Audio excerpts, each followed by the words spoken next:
ஒரு அப்பாட்ட போலீஸ் டிபார்ட்மெண்ட்ல இருக்கக்கூடிய ஆட்கள் வந்து உங்க பையனை அரெஸ்ட் பண்ண வந்திருக்கோம்னு சொல்றாங்க. உடனே அந்த அப்பா என்ன பண்ணணும்? பயப்படணும், பதட்டப்படணும், பையனை பதுக்கி வைக்கிறதுக்கு ட்ரை பண்ணணும்.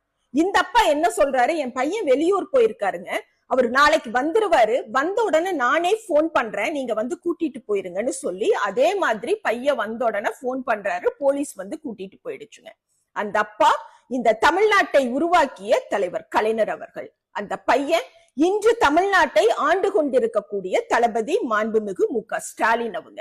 கல்யாணம் ஆகி ஒரு வருஷம் கூட ஆகல, மிசா அப்படிங்கிற அந்த கடுமையான சட்டத்தின் கீழ் கைது செய்யப்பட்டு சிறையில ஓராண்டு காலத்திற்கு மேலாக இருந்தவர் தளபதி ஸ்டாலின் அப்படிங்கிற வரலாறு இங்க இருக்கக்கூடிய தமிழ் மக்கள் அனைவருக்கும் தெரியும். ஆனா கரூர்ல ஒரு 41 பேரை கொன்னு போட்டுட்டு ஒரு நிமிஷம் கூட அங்க நிக்காம உடனடியா சென்னைக்கு ஓடி போன தற்குறி